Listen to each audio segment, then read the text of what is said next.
Number 1.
Thank you.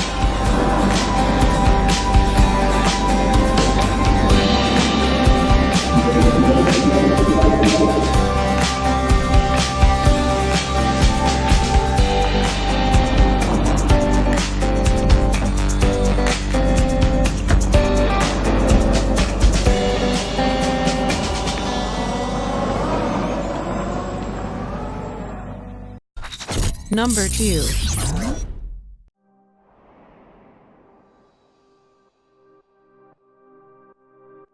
Volvo Cars User Interface Census is ready to take the center stage in the groundbreaking Drive Me project that will put 100 self-driving Volvos on public roads around Gothenburg in 2017. The interface is designed to be intuitive and easy to use. While driving autonomously, the car turns lost commuting time into quality time by keeping the driver well-informed, relaxed, and confident that the IntelliSafe autopilot is completely in control. Sections of the route available for autonomous driving are displayed when the journey is programmed into the navigation system.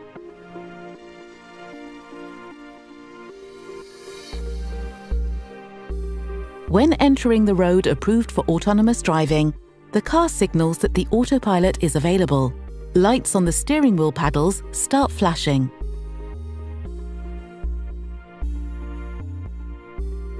Once the two green bars in the center meet, the paddle lights shift to green and the autopilot confirms that the driving and the supervision is delegated to the car.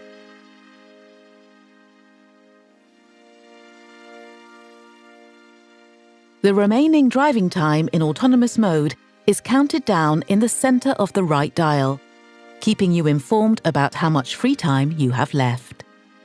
Functions not available during active driving are now available to use.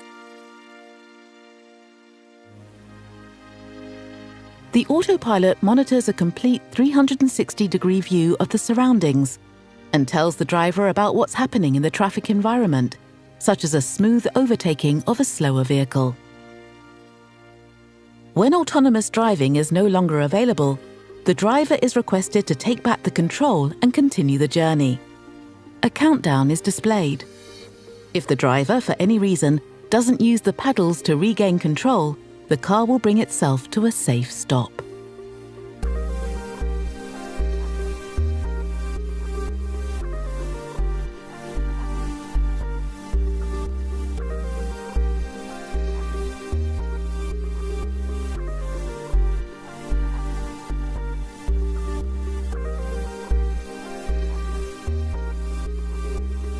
The self-driving Volvo will safely handle every aspect of the driving while you focus on something else. But anytime you want confirmation that IntelliSafe Autopilot is on top of its game, the information is always right there, right in front of you. Number 3. Introducing Software Series 7. Start your morning with Summon. While you get ready, summon your Tesla from your Tesla app, automatically opening the garage, pulling out, and closing the garage for you. Combining a newly streamlined interface with the enhanced control and versatility of your daily commute. Over-the-air updates continually improve and add new features to Autopilot. Autopilot removes the stress from your commute. Designed for highway use, Autopilot assists you with the routines of daily driving, whether you're cruising or crawling. To the left and right of the speedometer, find the icons for traffic-aware cruise control and auto steer. These appear as gray when available and blue when active. Use the cruise stalk to engage traffic-aware cruise control. Pull it toward you once to engage smart speed and twice to activate auto steer as well.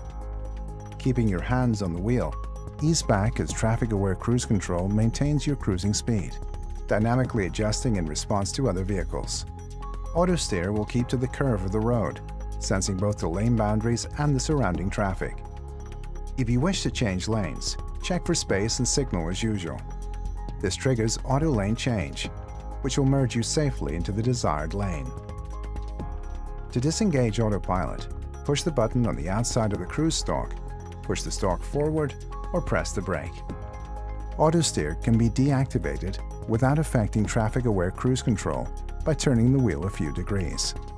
Please remember that these features are meant only for highway use. Keep your hands on the wheel at all times and stay alert. Auto Park completes a suite of Autopilot features. As you drive past an open spot, pull about one car length ahead and come to a complete stop. Model S will scan the space and display a P on your instrument cluster. Signal and shift to reverse. Press Start and Auto Park will initiate, guiding you perfectly into position.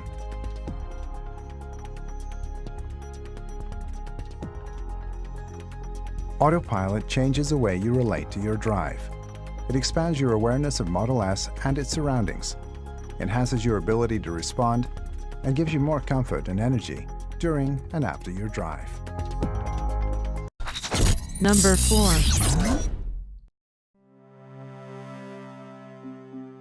For a vehicle to drive itself, it needs to know where it is in the world, and it also needs to know what's around it. Based on these factors, it needs to be able to make smart and safe driving decisions in the real world.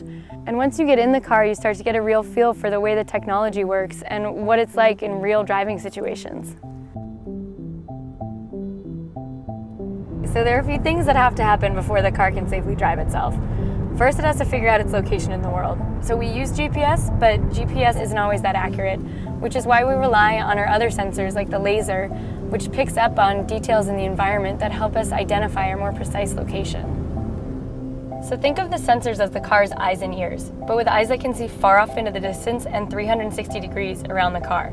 And the great thing about having all these sensors is that they can talk to each other and get cross-checked information about the environment. So while we take in a ton of information using our sensors, it's our software that really processes all of this and differentiates between objects. All these objects are visible on the laptop that the safety drivers use while testing the vehicles. Based on what the vehicle senses and processes, these objects will be represented by different colored boxes. Cyclists will be red, pedestrians yellow, and the vehicles will appear as either green or pink. These boxes demonstrate the processing that takes place within the software. And think about the complexity here. People look different, cars have different shapes and sizes, yet despite these nuances, the software needs to classify these objects appropriately based on factors like their shape, movement pattern, or location. For example, if there's a cyclist in the bike lane, the vehicle understands that this is a cyclist, not another object like a car or a pedestrian, so the cyclist appears as a red box on the safety driver's laptop, and the software can also detect the cyclist's hand signal and yield to them appropriately. When our engineers think about where the car should drive and how, safety is always the top priority. So the vehicle takes into account many things like how close it is to other objects or matching speed with traffic or anticipating other cars cutting in. For example, as a passenger, it can feel a little uncomfortable passing by a large vehicle on the road. Our engineers have taught the software to detect the large vehicles, and the laptop shows them as larger boxes on the screen.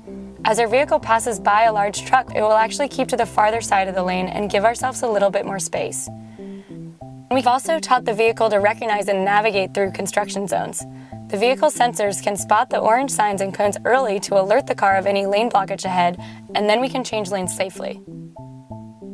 Another thing that's really important is for the vehicle to drive in a naturalistic way, because when it's natural and the car abides by social norms on the road, it's also safer. For example, at four-way stops, people typically rely on eye contact to communicate whose turn it is, and in our case, the vehicle inches forward into the intersection to indicate its intent. So my role as a safety driver is first and foremost to keep the car, myself, and everyone around me safe.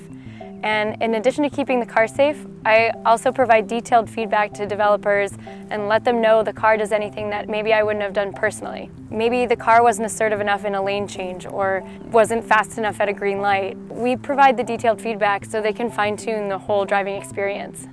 By getting out there and driving in the real world, we're getting a better understanding of what exactly it's going to take to improve the safety and comfort and ease of transportation. And that's really what our project's all about.